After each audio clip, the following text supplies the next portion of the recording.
Merci déjà aux organisateurs d'avoir conduit à partager notre court retour d'expérience. Il y a beaucoup de choses qui ont déjà été dites, et en particulier dans le projet Outcome Valley et dans le projet Chemios, c'est intéressant de voir les similarités et certaines des conclusions avec lesquelles on arrivait aussi. C'est rassurant pour moi de dire ça va, on n'a pas été dans les mauvaises directions, et ça peut vous rassurer. Si on s'est planté tous ensemble, ou si on réussira tous ensemble. Voilà. J'apprécie d'avoir une démonstration de l'utilisation du terme filière, parce que je l'utilise plusieurs fois dans ma présentation, mais pas certain de l'avoir utilisé correctement. Donc voilà, maintenant je saurai dans tout cas. Donc un bref retour sur ce qu'on pourrait appeler en fait notre expérience wallonne de développement d'une filière qui se baserait aussi sur les extractifs forestiers. On a entamé ces réflexions-là à peu près au même moment que le démarrage du projet Extraforest. Donc c'est très intéressant d'avancer en parallèle et de pouvoir se baser sur certaines des avancées du projet Extraforest pour pouvoir justement consacrer notre temps et notre énergie à répondre à des questions que ce projet-là n'avait peut-être pas l'opportunité d'investiguer plus en détail à ce stade. Très brièvement, donc moi je travaille pour une association à but non lucratif, principalement active sur le territoire de la région wallonne, mais aussi à l'international, je dirais à l'échelle européenne via différents types de projets, et on est actif dans toute forme de valorisation de biomasse non alimentaire. Donc ça incluait historiquement principalement l'énergie, mais on se dirige maintenant de plus en plus aussi vers l'économie biobasée, les produits et matériaux biosourcés, et donc les molécules rentrent dans cette catégorie-là, et c'est sous cette thématique-là justement que j'investigue maintenant depuis presque 4 ans les possibilités de développement d'une filière extractive forestier en Wallonie. Donc, comment est-ce qu'on en est arrivé à cette possibilité de développement de filière? Je pense que vous êtes confrontés ici dans l'Est aux mêmes problématiques. On avait d'une part de notre côté une filière forêt-bois avec des problèmes de compétitivité, donc de recherche d'innovation, mais toujours avec des possibilités d'investissement qui sont limitées et de devoir répondre au défi du temps présent, et vraiment cette pression sur la filière qui était très élevée, donc non seulement en termes de compétition intra-régionale, mais aussi interrégionale, avec une forte pression sur l'approvisionnement, en particulier pour les filières de transformation du feuillu, en particulier le sciage au feuillu, où il y a une forte pression de l'export de nos grumes, en particulier vers l'Asie. Donc cette pression, c'est déjà une réalité, et on va voir par la suite comment ça a été intégré dans notre réflexion sur une intégration harmonieuse de ces extractibles au sein de cette filière. On est quand même avec des acteurs qui sont à la recherche de pistes de diversification, avec des acteurs du monde du bois beaucoup plus avancés dans l'innovation que d'autres. Donc, il y a ceux qui nous suivront quand on aura réussi à démontrer que ça marche, et puis il y en a d'autres qui sont prêts à prendre des risques, et ça, c'est assez intéressant. Et on est également au sein d'une filière qui valorise déjà un maximum d'écoproduits. Je pense par exemple à la sciure, qui est quasi exclusivement chez nous transformée en pellets. Les plaquettes de scierie sont principalement dirigées vers l'industrie du panneau, l'industrie de la pâte à papier. Donc, ça limitait déjà les types de coproduits qu'on pouvait utiliser. De l'autre côté, très très loin du monde du bois, avec deux mondes qui se connaissent peu, le secteur de la chimie, qui lui est à la recherche de molécules biobasées. Ça, les nombreux retours d'acteurs, de chercheurs qu'on a pu avoir montrent qu'il y a une demande de leur clientèle pour ça. Donc, il y a une réelle possibilité et un intérêt à aller trouver de nouveaux sourcings, à condition que, c'est justement tous ces à condition que qu'on travaille encore à investiguer, à développer, et ça rejoint aussi ce que vous avancez ici. Avec des secteurs applicatifs très intéressants, ça peut être des marchés de plus petite quantité mais à haute valeur ajoutée, comme le cosmétique. Pharmaceutique, c'est très compliqué, mais je veux dire nutraceutique, ça pourrait être intéressant, ou à l'inverse, une chimie plus de masse, avec production colle, vernis, produits de préservation du bois. Rejoindre un petit peu ce monde idéal extraire du bois des produits qui pourront aider à protéger le bois, ça c'était aussi une possibilité. Et donc ces deux filières qui se connaissent très peu, et pourtant sur le petit territoire de la région wallonne, qui sont amenées à coexister mais sans vraiment se comprendre, avaient vraiment un point de convergence autour de la chimie du bois. Mais cette chimie du bois-là, en Wallonie, elle ne peut pas se développer n'importe comment. Je reviens sur la question de la pression sur l'approvisionnement. Il faut savoir qu'actuellement, en région wallonne, on récolte, je pense que c'est aux alentours de 115% de notre accroissement, avec une grosse disparité entre une surrécolte de résineux par rapport à une sous-récolte de feuillus. Donc c'est déjà une réalité pour les grosses séries de résineuses, cette pression sur l'approvisionnement-là. Et donc du coup, si on vient avec une proposition de développement de filière ou de nouveaux acteurs, il ne faut pas arriver avec un monstre, une grosse bioraffinerie qui va venir drainer cette ressource-là. On rejoint la fameuse phrase « ne pas déshabiller un pour rhabiller l'autre ». Je trouve ça très intéressant. L'idée était donc de ne pas amener de pression supplémentaire sur l'approvisionnement, de vraiment s'insérer aussi comme une boucle de valorisation supplémentaire pour ne pas venir perturber les procédés déjà existants, et ça a déjà été évoqué, mais nous, on a vraiment ressenti aussi au niveau de certains des acteurs avec lesquels on a pu échanger. Ils font du sciage, ils font du bois d'œuvre, ils font de la charpente, c'est leur corps de métier, ils veulent bien investiguer un peu sur le côté, mais on ne va pas transformer toute la ligne de sciage pour pouvoir aller à un moment valoriser des molécules. Donc il fallait vraiment proposer cette boucle de valorisation en plus au départ de quelque chose qui était déjà normalement généré par l'activité. Idéalement, viser une haute valeur ajoutée et donc plus des marchés de niche pour faire avec une ressource qui est potentiellement plus limitée, donc ne pas aller essayer plutôt d'investiguer ces secteurs-là avant d'aller dans d'autres secteurs et se focaliser sur des flux de matière qui sont soit pas valorisés, soit mal valorisés, encore une fois, pour ne pas venir perturber des filières qui étaient déjà existantes. Et c'est comme ça qu'on est arrivé donc justement à cette définition de filière d'intérêt qui était l'extraction basée sur les connexes de la filière forêt-bois les moins bien valorisés, et on retombe sur les écorces et les nœuds qui sont le corps du projet Extraforest. Donc voilà, on était arrivé avec une autre approche, ou en tout cas avec une réalité de notre territoire à ces mêmes réalités. Alors, on sait qu'au niveau de la recherche académique, ça avance bien, et ça merci à des projets comme Extraforest qui nous permettent justement d'apporter des réponses à des questions sans qu'on ait besoin de les financer nous-mêmes, donc c'est toujours intéressant. Nous, on a essayé, donc chez Valbium, on n'est pas un centre de recherche, hein, mais donc on a essayé vraiment de pouvoir se poser les questions, est-ce qu'en Wallonie, on avait ce qu'il fallait, selon nous, à notre niveau de connaissance de développement de cette filière-là, pour que cette filière des extractifs forestiers puisse voir le jour? Est-ce qu'on avait des acteurs déjà existants avec les qualités et les compétences requises pour soutenir le développement de cette filière-là? Est-ce qu'on avait une expérience dans ce montage de filière-là, et à quelles questions il fallait répondre pour convaincre des investisseurs ou des pouvoirs publics de nous financer, hein? C'était toujours la question, c'est l'œuf ou la poule. Il faut à un moment pouvoir apporter des premiers éléments de réponse pour convaincre que la filière, ou en tout cas le projet semble intéressant, et pouvoir y aller. Et dernièrement, donc, possibilité de financement très intéressante, mais aussi possibilité technique. Qu'est-ce qu'on a déjà comme outil technique, et en particulier outils à l'échelle pilote ou petit industriel, qui pourraient être utilisés pour le développement de cette filière? Heureusement, pour la première question, qualité et compétences des acteurs existants, la réponse est oui, et c'était déjà assez rassurant. On a non seulement des acteurs qui sont partenaires avec Valbium dans le cadre de toutes ces réflexions-là, des acteurs de la filière forêt-bois, hein, donc l'Office économique wallon du bois, le Centre technique de référence Haute-Info-Bois et la Société royale forestière qui représente les propriétaires privés. Donc vraiment des acteurs qui connaissent la forêt, qui connaissent la chaîne de valorisation, on va dire, de la forêt, du propriétaire forestier jusqu'à l'industrie de transformation. Et ça, c'est très important de les intégrer dès le début des réflexions pour justement nous aiguiller au mieux possible et éviter d'aller dans le mur avec des considérations qui sont totalement déconnectées de la réalité. C'était un élément vraiment important qu'on souhaitait mettre au centre de nos réflexions. C'était un projet concret qui répond à une réelle problématique et qui apporte vraiment des éléments de réponse qui vont pouvoir s'intégrer concrètement dans la réalité de notre filière forêt-bois. Ouais. Ça, c'est au niveau de la filière bois. Au niveau de la filière chimie, on a la chance de pouvoir collaborer avec un centre de recherche privé, donc le centre de recherche Célabor, qui lui a développé une grande expertise dans l'extraction avec différentes méthodes d'extraction, des classiques, des plus innovantes, et ils vont jusqu'aux petits pilotes. Donc voilà, ça c'est intéressant de pouvoir déjà se baser dessus. Je parlais du monde de la filière forêt-bois et du monde de la chimie, qui sont deux secteurs qui se connaissent peu et qui échangent très peu. C'était pour nous indispensable d'avoir un acteur qui peut faire la connexion entre les deux. C'est le rôle qu'on souhaite jouer chez Valbium là, donc avoir une connaissance d'un secteur et de l'autre suffisante pour amener ces deux secteurs-là à interagir et pouvoir co-construire justement ce type de filière. Ensuite, évidemment, il faut des utilisateurs de ces molécules ou ces extraits végétaux. Ça peut être des industries cosmétiques ou nutraceutiques.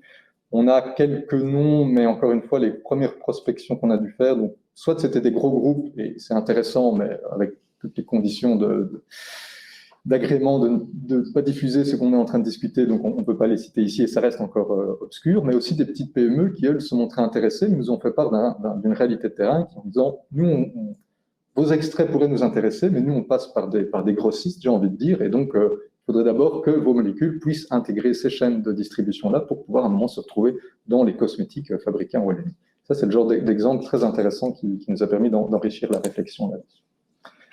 Et enfin, sur les possibilités techniques, hein, donc on a des acteurs existants avec de l'expertise. Est-ce qu'on a techniquement du matériel, ou est-ce qu'il va justement falloir aller chercher du financement là-dessus?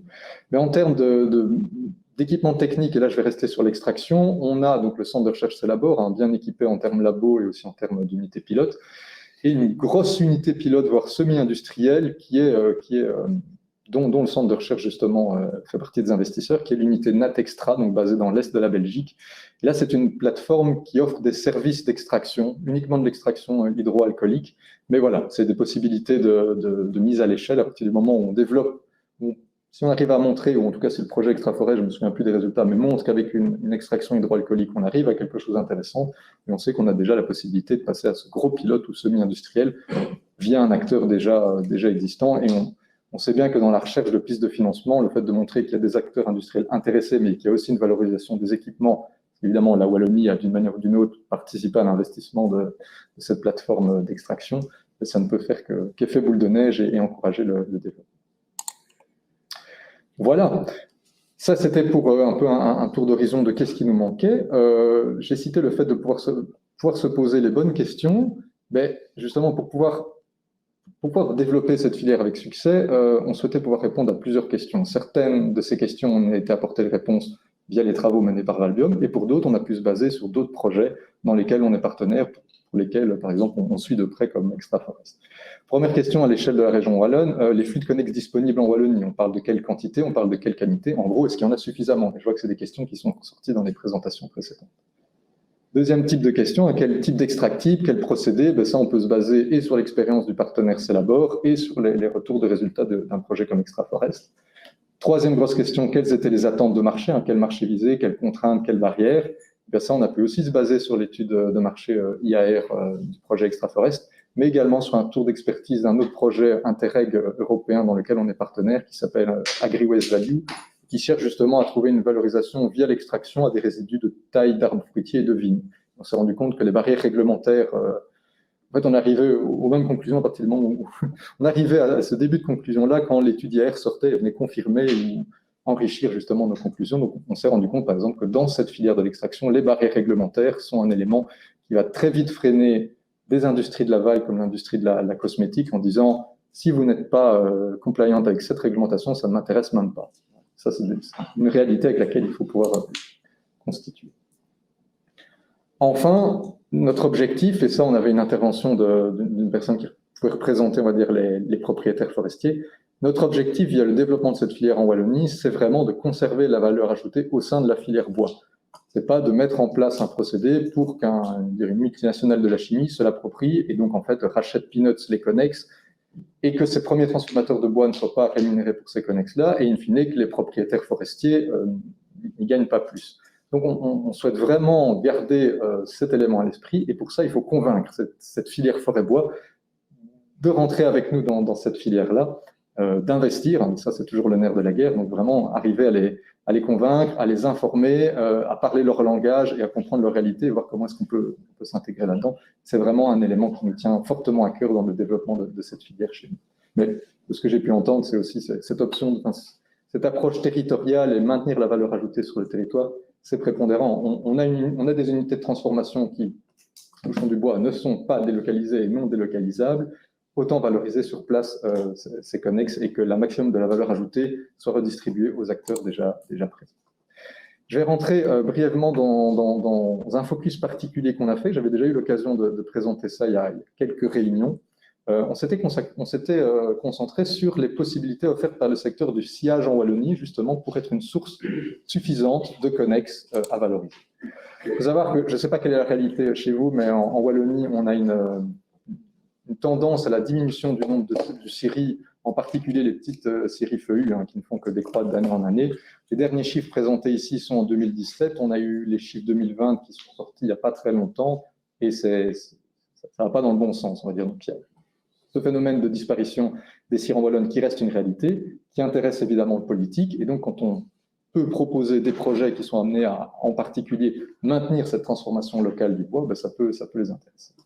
La difficulté d'approvisionnement, ça je l'ai déjà cité, mais ça reste vraiment une réalité et c'est quelque chose qui est cité par tous ces acteurs-là, avec aussi une très grosse incertitude sur les approvisionnements futurs. La forêt wallonne, comme la forêt de l'Est ici, dans 20 ans, dans 30 ans, ça sera quoi les essences qu'on aura? Est-ce qu'on sera toujours les transformer de la même manière? Est-ce que ça va générer les mêmes connexes? Est-ce que nos outils, je pense nos grosses scieries résineuses principalement basées sur l'épicéa, est-ce qu'elles seront aptes à s'adapter à cette nouvelle ressource? Donc c'est très important d'intégrer ça dès le début. Avec, comme j'ai déjà pu l'aborder, une grosse distinction, tant en termes déjà dès la récolte, entre les résineux et les feuillus, mais aussi sur les outils de transformation. Les résineux, ce sont des grosses, très très grosses unités qui concentrent un maximum de la transformation de résineux. Les feuillus, on est plutôt dans des petites unités, voire parfois même des scieries mobiles là-dessus. Voilà, une carte qui parle mieux que des mots. Voici la localisation de ces différentes scieries, entre scieries résineuses, scieries feuillus et puis les points mixtes, non seulement en Wallonie, mais aussi à l'échelle de la Belgique. Et vous voyez que sans surprise, les grosses pastilles vertes représentent les grosses unités de sciage résineux, et donc sont évidemment les unités les plus conséquentes. On a essayé de traduire tout ça en chiffres, justement, sur les volumes de bois transformés, et de s'intéresser aux connexes qui étaient générés. Et très rapidement, on a éliminé les nœuds parce que le secteur du sciage, à part pour l'aboutage, ne générait pas vraiment un connexe produit fini qui aurait été utilisable pour l'extraction. Donc on a souhaité investiguer plus en détail la piste des écorces. Et chez nous, en plus des sciages, c'est simple, il y a deux autres secteurs, et à chaque fois représentés par un seul gros acteur qui peuvent générer des écorces, c'est l'usine de pâte à papier Kraft Burgo-Arten à Virton ou l'unité du groupe Unilin qui fait du MDF à Vielle-Salle, qui sont des entreprises qui travaillent aussi avec du bois rond, donc qui écorcent et donc qui pourraient générer des écorces. Or, l'usine à papier de Virton, elle valorise déjà ses écorces dans une chaudière biomasse dédiée et n'était vraiment pas intéressée par l'idée de réorienter une partie de ces flux-là. Non seulement il y a déjà une utilisation en interne, mais aussi un second point, et ça c'est ce qui a été soulevé comme même qualité avec l'industrie du panneau, c'est que c'est des unités qui travaillent avec des mélanges d'écorce, enfin des mélanges d'essence, et donc ce mélange d'essence-là se retrouve aussi dans un mélange d'écorce et qui est très très difficile de séparer à la fin. Donc autant se focaliser sur des unités qui peuvent produire des monoflux, j'ai envie de dire en tout cas qui sont capables assez facilement de distinguer écorce de Douglas d'écorce de résineux, etc., plutôt que ces grosses unités-là qui avaient déjà une valorisation et qui rendaient un tri compliqué. Donc, focus principalement sur les écorces générées en scierie.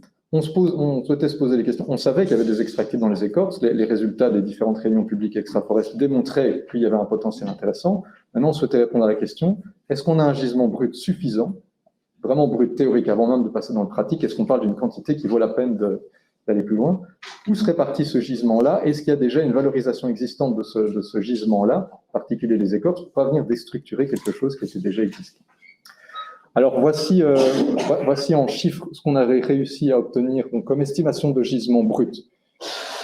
C'est une approche assez simplifiée en termes de potentiel d'écorce généré par un certain volume de bois rond. Donc les chiffres ici sont présentés en mètres cubes, pas en tonnes, mais sur base des quantités de bois sciés par toutes les scieries qui étaient représentées sur la carte séparément. On avait un volume total transformé par les scieries en Wallonie, un taux d'écorce théorique. On sait qu'évidemment, pendant les processus d'écorçage, on n'arrive pas à ce taux-là, mais il fallait à un moment partir d'une hypothèse.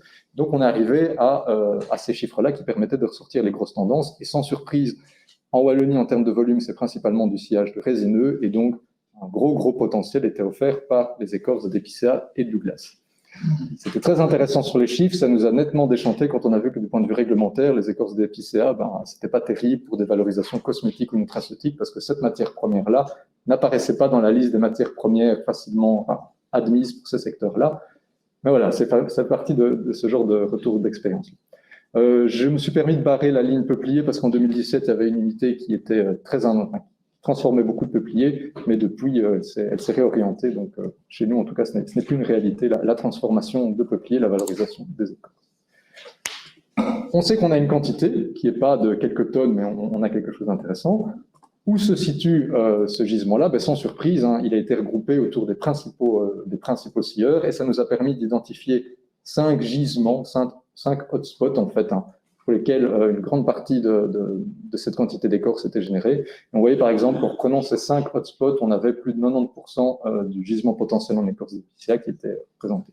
Donc on avait une idée de la quantité, on savait où c'était, et nous on sait mettre aussi des noms sur les pastilles qui sont là, on sait qui aller voir pour les convaincre soit d'aller plus loin dans cette réflexion-là, soit par exemple pour le gisement numéro 1, de travailler en synergie avec les autres acteurs, à condition qu'ils soient ouverts à un travail en synergie avec des autres acteurs qui sont aussi des concurrents, mais pour permettre le développement de cette filière. Enfin, la dernière question qu'on souhaitait se poser, c'est quelle est la valorisation existante de ces écorces? Je ne sais pas quelle est la réalité chez vous, mais chez nous, c'est racheté par des entreprises que j'appelle des agrégateurs, parce que je n'ai pas trouvé d'autres noms, qui en fait rachètent des écorces aux scieries wallonnes, mais aussi en France, et voire même avec des transports maritimes fluviales, ils les criblent, ils les ensachent, et puis ça repart dans la grande distribution, magasins de bricolage, etc., pour du paillage horticole. Donc c'était intéressant de savoir que ces écorçages étaient déjà valorisées. Elles avaient une valeur qui devait être très faible. Ça, on n'a pas réussi à obtenir des chiffres, mais en tout cas, il y avait déjà une utilisation là-dedans. Mais ça a aussi apporté deux éléments de réponse. Premièrement, pour un produit quand même qui n'est pas une valeur finale énorme, si ce n'est que vous, en tant que consommateur, quand vous achetez votre sac d'écorce en magasin de bricolage, ça coûte cher, mais c'est parce que tout le monde s'est servi au début. Mais en tout cas, pour un produit connexe de faible valeur, le transport ne semblait pas causer un problème pour ces unités-là. Vous voyez par exemple les unités présentées ici par rapport à la localisation des principales scieries. À part l'unité du centre qui est le long de la Meuse et donc pour lequel le transport fluvial pouvait être une réalité, pour les autres, faire venir ces écorces jusque-là n'était pas un problème. Donc, le transport des écorces ne semble pas être problématique, en tout cas dans notre réalité wallonne. Deuxième élément intéressant, ces unités-là criblent, ne gardent évidemment que les grosses sections. Ils ont une fraction fine qui contient les petits morceaux d'écorce, mais aussi de la terre, mais cette fraction fine-là n'a pas de valorisation, ils ne savent pas quoi en faire.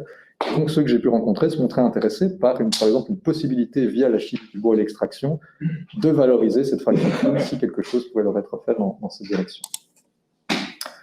Voilà pour très brièvement le travail et les questions qu'on a souhaité se poser. Donc vraiment l'idée est de se baser sur ce qui était déjà existant, se poser les questions pour lesquelles on n'avait pas encore d'éléments de réponse chez nous, prendre un maximum aussi d'informations, et l'idée, comme on le citait, c'est d'avancer main dans la main, parce que on est bien conscient aussi que si ça va se développer quelque part, que ce soit dans l'Est ou en Wallonie, à un moment, on est vraiment à un momentum, ça fait plusieurs années qu'on attend, mais quand ça va aboutir, et il n'y aura pas un seul acteur qui sera intéressé. Donc, autant participer à un développement harmonieux et des synergies harmonieuses entre ces différents bassins, on va dire, de développement des extractifs.